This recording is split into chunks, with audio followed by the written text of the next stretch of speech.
We're here with Ellen Ferretti. She's a Vice President of Pennsylvania Environmental Council. Ellen, you just presented some testimony before the Senate Majority Policy Committee on impacts of Marcellus Shale.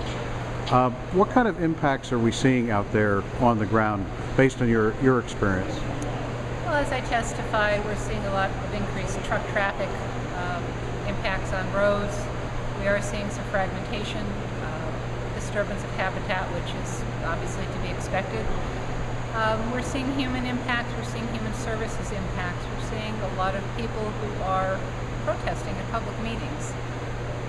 And part of what I testified to today was, first of all, that the industry, a great many of them are trying to address these impacts, especially the roads and other sorts.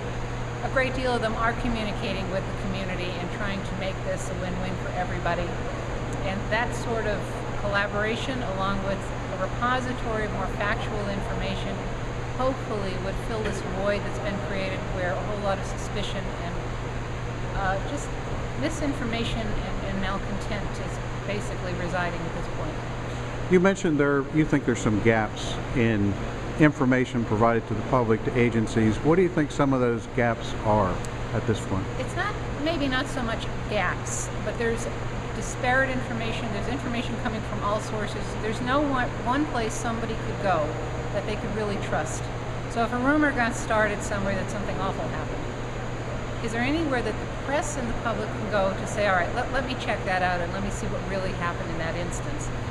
Because a lot of times we're hearing some of these horrible disasters. When you really get down into the weeds to find out what happened, it really wasn't as elaborate as rumored.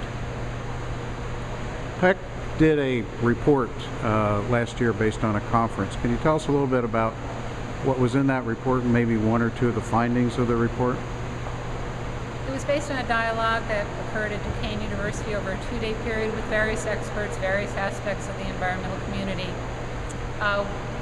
One or two aspects that I picked up on the testimony was, again, the lack of a central repository for factual empirical data, not only to serve the purpose of promoting more of the truth, but also to build upon this information that we're gathering right now. This is extremely useful data and can be used for the future.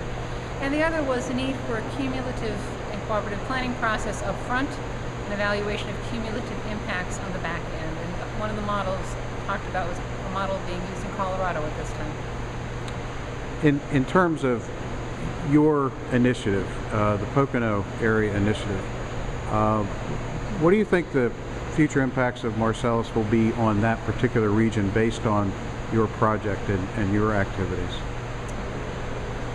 I don't want to project into the future, and a great deal of where I am working is in the Delaware Water Basin, where of course nothing is occurring right now. A lot of leases are occurring, there's no activity occurring.